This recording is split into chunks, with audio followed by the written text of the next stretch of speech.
Welcome to my YouTube channel. आज हम देखने वाले हैं पदार्थ विज्ञान का सेकेंड टर्म का फर्स्ट ईयर का पार्ट द्रव्य।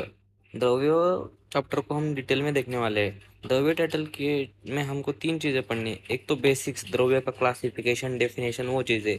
और द्रव्य में नव कारण द्रव्य, ऐसे नव कारण द्रव्य करके आते हैं। उसमें जो है 5 महाभूत है नौ में, और 4 ये कालादिक आत्मा मन है। और ये हमको डिटेल में पढ़ने हैं इस चैप्टर में। इस चैप्टर से आपको जो है 48 मार्क्स के क्वेश्चन आते हैं, L A Q, S A Q, ये सब मिला के। तो इसलिए ये चैप्टर आपके लिए बहुत इंपॉर्टेंट है। सिलेबस कॉपी में देखो तो भी आपको ये सब पॉइंट्स मिलेंगे। तो इस 3 पार्ट में हम देखने वाले, फर्स्ट में ये, सेकंड में ये, और थर्ड में ये। तो अभी सबसे पहले द्रव्य, आज के लेक्चर में क्या देखने वाले हैं? द्रव्य की डेफिनेशन, क्लासिफिकेशन, इन्यूमरेशन, और द्रव्य का एप्लीकेशन इन आयुर्वेदा। तो सबसे पहले इंट्रोडक्शन ऑफ द्रव्य। द्रव्य का इंट्रोडक्शन हम देखेंगे। द्रव्य इज वन अमंग द षड पदार्थ। षड पदार्थ कौन से हैं? द्रव्य, गुण, कर्म, सामान्य, विशेष, समवाय। उसमें जो है षड पदार्थ एक द्रव्य है। ऑन द्रव्य गुण एंड कर्म आर डिपेंडेंट। द्रव्य के ऊपर जो है गुण और कर्म जो है डिपेंड होता है। लक्षण मतलब यानी कि डेफिनेशन ऑफ द्रव्य। ध्रुवगतो द्रवति गच्छति, द्रवति परिणाम गच्छति। ध्रुवगतो मतलब द्रव्य क्या होता है? ऑलवेज मूविंग होता है। द्रवति गच्छति मतलब वो ऑलवेज कीप मूविंग होता है। और द्रवति परिणाम गच्छति मतलब ऑलवेज वो जो है एक फॉर्म से दूसरे फॉर्म में ट्रांसफर होता रहता है। जैसे हमने law law of conservation of energy देखा है कि एनर्जी जो है एक फॉर्म से दूसरी फॉर्म में कन्वर्ट होती है, वो कभी डिस्ट्रॉय नहीं होती। वैसे ही द्रव्य होता है, ऑलवेज जो है वो ट्रांसफॉर्मिंग होता है। दूसरा श्लोक हम देखेंगे डेफिनेशन का। यथाश्रितः कर्म गुणाः कारणम समवायित द्रव्यम। इसका मीनिंग है यथाश्रिता मतलब द्रव्य के अंदर आश्रित है क्या है? कर्म और गुण। तो ये डिपेंडेंट है, द्रव्य पर गुण और कर्म जो है डिपेंडेंट है। अगर द्रव्य हो तभी उसका जो है गुण और कर्म हो सकता है। कोई अगर द्रव्य एग्जिस्ट नहीं करता तो गुण कर्म भी एग्जिस्ट नहीं करता। तो द्रव्य हैज समवाय, द्रव्य इज समवाय कारण मतलब इनसेपरेबल कॉज है। अगर कोई भी चीज है, समझो कोई चीज है, तो उसका जो है द्रव्य जो है कारण होता है। समझो एक बड़ी सी चेयर है, बड़ी सी चेयर नहीं तो ऐसे समझो एक डुअर है, डुअर है। तो उसको बनाने के लिए जो है लकड़ियाँ चाहिए। लकड़ियाँ जो है क्या है? द्रव्य ही है। तो इसीलिए इसको बोलते हैं कि ये समवाय कारण है। अगर द्रव्य नहीं है तो वो चीज़ बन ही नहीं सकती। जैसे कि अगर शुगर को हम जो है द्रव्य माना, द्रव्य में जो है गुण क्या है? शुगर में क्या है? वो मधुर होता है। कर्म क्या है? वो मधुर होने की वजह से कफ इंक्रीज करता है। तो ये जो है इसके गुण और कर्म है। अगर शुगर ही नहीं रहेगी तो गुण और कर्म भी नहीं रहेगा इस वे में। अभी हम देखेंगे क्लासिफिकेशन और इन्यूमरेशन ऑफ द्रव्य। ये जो है सबसे इम्पोर्टेंट है, और इसमें भी कारण द्रव्य जो है सबसे इम्पोर्टेंट है। सबसे पहला क्लासिफिकेशन। द्रव्य को जो है दो पार्ट्स में डिवाइड किया है, कारण और कार्य। कारण मतलब कोई चीज बन रही है, जिस चीज से बन रही है तो वो कारण है, और बाद में जाके जो चीज बन रही है उसको बोलते हैं कार्य।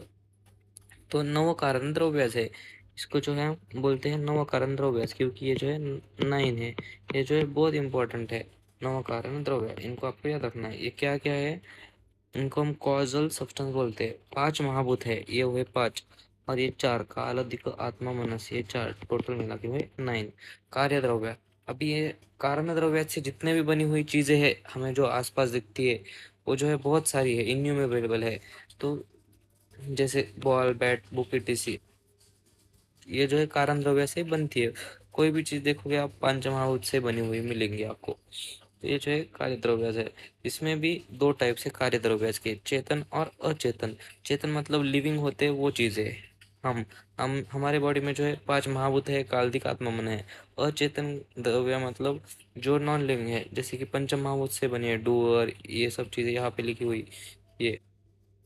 और चेतन कार्य द्रव्य में भी फर्दर दो टाइप से, जंगम और स्थावर। जंगम मतलब एनिमल्स, स्थावर मतलब प्लांट्स। जंगम में जरायुज, अंडज ऐसे एग्जांपल्स है। जरायुज मतलब प्लेसेंटल ओरिजिन होता है जिन एनिमल्स का। अंडज मतलब जो अंडे से बनते, एग से ओरिजिन होता है। स्थावर मतलब वनस्पति, मतलब छोटे पेड़ होते हैं। वृक्ष मतलब बड़ा पेड़ होता है। ऐसे क्लासिफिकेशन अंदर होते हैं। एनिमल्स जो है जंगम मूव कर सकते हैं, और स्थावर जो है मूव नहीं कर सकते। अभी द्रव्य का सेकंड क्लासिफिकेशन देखेंगे हम।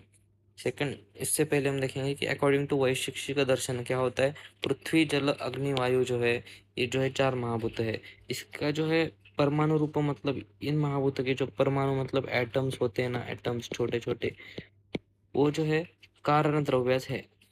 ये चारों के चारों महाभूत के। और कार्य द्रव्य मतलब इनसे जो बनी हुई कोई भी बड़ी चीज है, तो वो जो है कार्य द्रव्य में आती है, ग्रॉस फॉर्म में आती है। तो ये इन्होंने ऐसे बोला है। लेकिन आकाश महाभूत का कोई परमाणु रूप नहीं होता, ये आप याद रखिए। अभी सेकंड क्लासिफिकेशन में क्या है द्रव्य के? विभू द्रव्य और मूर्त द्रव्य। विभू द्रव्य मतलब प्रेजेंट एवरीवेयर होते हैं। और वो कौन से? आकाश काल अधिक आत्मा, ये जो है विथ रिस्पेक्ट टू टाइम और स्पेस, ये जो है हर जगह पर प्रेजेंट होते हैं। आकाश महाभूत हर जगह पर प्रेजेंट ही है। काल भी प्रेजेंट ही है, दिक्क भी प्रेजेंट है, आत्मा भी प्रेजेंट है। मूर्त द्रव्य मतलब लिमिटेड होते हैं with respect to time and space, जैसे कि मनस, पृथ्वी, जल, अग्नि एंड वायु। इसमें आपको मनस याद रखना है, बहुत इंपॉर्टेंट है। ये जो है अगर कहीं पे कुछ स्पेस है और टाइम है, तो जहाँ पे अवेलेबल है वहाँ पे है, हर जगह पे ये नहीं हो सकती पृथ्वी। अगर समझो कुछ पानी के बीच में गए, वहाँ पे थोड़ा पृथ्वी महाभूत हो सकता है, लेकिन पूरा का पूरा पृथ्वी महाभूत है ऐसे हम नहीं बोल सकते। जल अग्नि वायु ये भी। और मनस जो है हर जगह पर प्रेजेंट नहीं होता है, आत्मा होती है। मनस जो है, इसको आप एग्जाम्पल समझ सकते हो। मनस जो है आपका फोन है, और आत्मा जो है नेटवर्क है, पूरा नेटवर्क।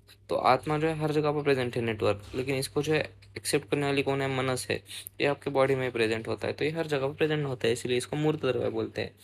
थर्ड क्लासिफिकेशन, नित्य और अनित्य द्रव्य। नित्य द्रव्य में जो है इटरनल यानी परमानेंट, जिसको हम डिस्ट्रॉय नहीं कर सकते, वो आते हैं नित्य द्रव्य में। आकाश काल अधिक आत्मा मन, इन सबको हम जो है डिस्ट्रॉय नहीं कर सकते। और परमाणु ऑफ अदर फोर महाभूत कौन से? पृथ्वी जल अग्नि वायु, ये जो है इन चार महाभूत के परमाणु है, उनको भी हम डिस्ट्रॉय नहीं कर सकते। अगर परमाणु मतलब सबसे छोटी चीज कोई बनी है ऐसे इधर पे, तो उसको जो है कोई डिस्ट्रॉय नहीं कर सकता। अगर कोई वो ग्रॉस फॉर्म में है तो हम उसको डिस्ट्रॉय कर सकते हैं, समझो। लेकिन इसको जो है परमाणु को डिस्ट्रॉय नहीं कर सकते, वो नित्य द्रव्य में आता है। अनित्य द्रव्य मतलब नॉन इटर्नल, वो जो है डिस्ट्रॉय किए जा सकते हैं। तो ये कौन कौन से? पृथ्वी जल अग्नि वायु, इनके जो ग्रॉस फॉर्म्स है, ये जो है अनित्य में आते हैं। अभी द्रव्य का एप्लीकेशन इन आयुर्वेदा। द्रव्य क्या है? मेडिसिन करके हम यूज कर सकते हैं। कोई भी प्लांट है, उसको जो है वो द्रव्य होता है, तो हम उसको जो है मेडिसिन करके यूज कर सकते हैं। द्रव्य को क्या होता है? रस, वीर्य, विपाक, गुण, प्रभाव। और ये जो है सारी चीजें जो है इम्पोर्टेंट होती है। ये आप सेकंड ईयर में देखोगे कि ये चिकित्सा में कैसे इंपॉर्टेंट होती है रस की वजह से। अभी आपने देखा होगा कि कौन से तीन, पहले तीन रस है, मधुर, अम्ल, लवण, वो जो है कफ इंक्रीज करते हैं, वात कम करते हैं, ऐसे हर एक चीज का जो है इम्पोर्टेंस होता है।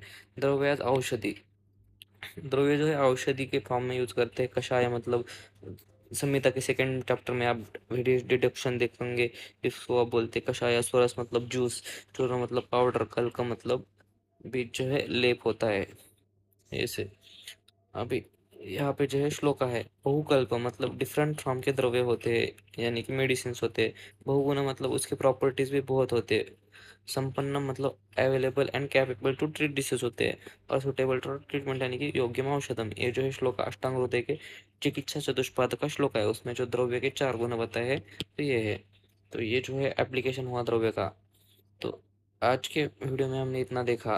तो अभी जो है नव कारण द्रव्य है, नव कारण में से जो है पांच पंचमहाभूत है, वो हम सेकंड वीडियो में देखेंगे। और थर्ड वीडियो में हम काल अधिक आत्मा मनस ये देखेंगे।